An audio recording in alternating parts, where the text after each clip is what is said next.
Kali ini saya mau mereview nih MacBook Air jadul, MacBook Air tahun 2010. Itu edisi pertama untuk MacBook Air. Assalamualaikum warahmatullahi wabarakatuh. Salam jumpa lagi dengan saya Indra di Rafflesia Service, tempat yang tepat untuk memperbaiki kerusakan MacBook, untuk perawatan MacBook. Anda lain selalu setia untuk memberikan tips bagaimana cara merawat MacBook, bagaimana cara mendeteksi kerusakan MacBook, dan bagaimana cara memperbaikinya. Kali ini saya mau mereview nih MacBook Air jadul, MacBook Air tahun 2010. Itu edisi pertama untuk MacBook Air. Jadi sebelum muncul MacBook Air yang sekarang ini, mulai dari MacBook Air tahun 2010, setelah MacBook Air yang ini yang pertama keluar, itu sampai MacBook Air M1. Inilah cikal bakal dari MacBook Air. Ini keluaran pertama MacBook Air dari Apple, itu 13 in. Nah, ini pada waktu launching yang dilakukan oleh Steve Jobs, ini ditaruh di dalam map warna kuning. These envelopes that we've all seen floating around the office. And so let me go ahead and show it to you now.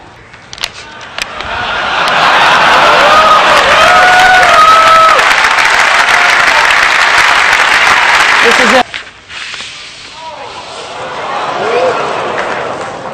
This is the new MacBook Air, and you can get a feel for how thin it is. Yeah, there it is. Look at this.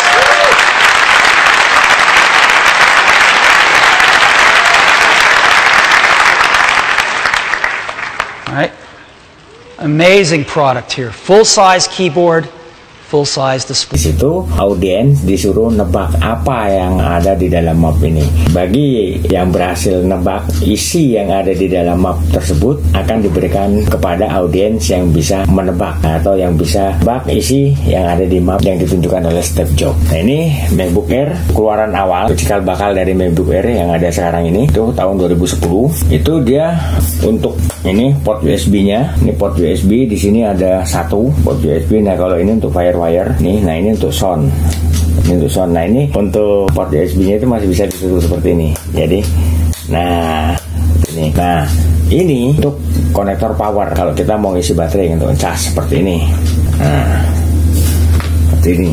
Nah, untuk MagSafe atau untuk adaptornya, dia masih menggunakan MagSafe 1, itu 45 watt untuk voltasenya. Oke, sekarang kita coba nyalakan untuk MacBooknya. Kita hubungkan dengan adaptor.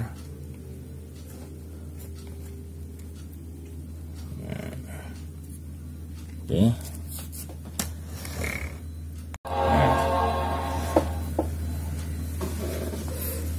Nah, ini cuma untuk LCD-nya, ini karena sudah faktor usia, jadi LCD-nya itu udah mulai rusak. Ini seperti ini. Nah, ini muncul logo Apple, tapi masih bisa memunculkan tampilan untuk LCD-nya, walaupun sekalipun LCD-nya mengalami kerusakan. Nah, untuk hard disk ya, untuk hard disk dia menggunakan SSD mini. Nah, itu untuk kapasitasnya itu 60 GB, 80 GB sampai 120 GB.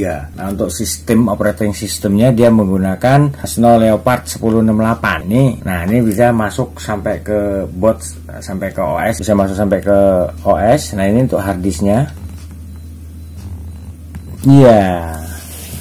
Nah, ini MacBook sudah mengalami overheat pada chipset VGA-nya, mengalami karena panik. Ini sayangnya MacBook mengalami masalah di chipset VGA-nya. Ini tetap saya simpan buat kenang-kenangan untuk koleksi saya. Nah, nanti kalau misalnya saya masih bisa menemukan untuk logic boardnya, akan saya ganti logic boardnya, itu saya pasang di MacBook Air ini. Itu. Nah, jadi untuk display LCD-nya 13 in. Nah, untuk hard disk-nya sendiri dia seperti yang tadi saya ulas, itu dia menggunakan SSD mini. Untuk kapasitasnya itu mulai dari 60 GB sampai 120 GB.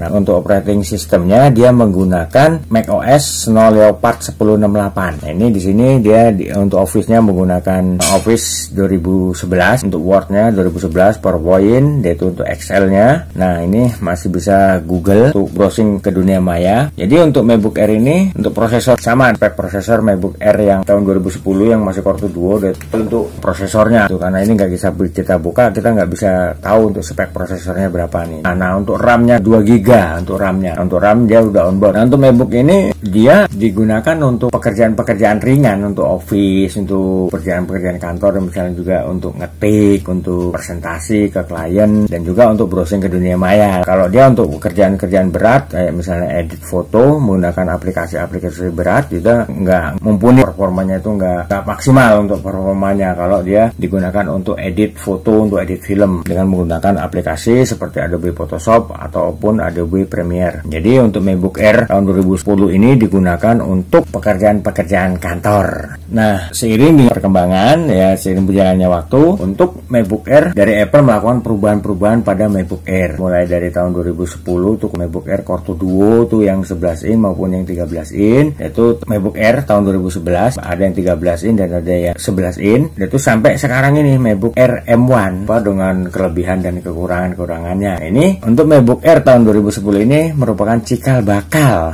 ataupun awal keluarnya MacBook Air. Cuma sayangnya untuk MacBook ini mengalami masalah di chipset VGA-nya. Oke ya, buat rekan-rekan semuanya, itu ulasan dari saya untuk MacBook Air tahun 2010 yang merupakan cikal bakal atau awal MacBook Air keluaran pertama atau keluaran awal dari Apple. Baru nyusul MacBook Air untuk tipe-tipe yang seterusnya. Oke, buat rekan-rekan semuanya, itu bahasan dan ulasan dari saya, atau review dari saya. Semoga bermanfaat dan juga bisa menambah perbendaharaan pengetahuan rekan-rekan tentang MacBook Air yang dirilis oleh Apple. Oke, di sini saya bukan hanya mereview ataupun membahas atau mengulas tentang bagaimana cara merawat MacBook, bagaimana cara mendeteksi kerusakan MacBook, dan bagaimana cara memperbaikinya. Di sini juga saya membuka tempat servis untuk memperbaiki kerusakan MacBook itu di Jakarta Barat, tepatnya di Jalan Sang Timur, samping Gereja Maria Bunda Karmel, RT 16, RW 04, nomor 46, Kampung Rawa, Kebonjeruk, Jakarta Barat. Silakan buat rekan-rekan yang memperbaiki kerusakan MacBooknya di tempat saya, untuk hubungi saya di nomor telepon saya yang ada di bawah ini. Nah, begitu juga buat rekan-rekan yang mau konsultasi seputar permasalahan-permasalahan yang terjadi pada MacBook. Silakan hubungi saya di nomor telepon saya. Nah, untuk konsultasi gratis, tapi dengan syarat harus telepon langsung. Oke, akhir kata saya Indra mengucapkan wabillahi taufiq wal hidayah. Wassalamualaikum warahmatullahi wabarakatuh, dan sampai ketemu lagi dengan saya di video selanjutnya dengan bahasan dan topik yang berbeda. Makasih.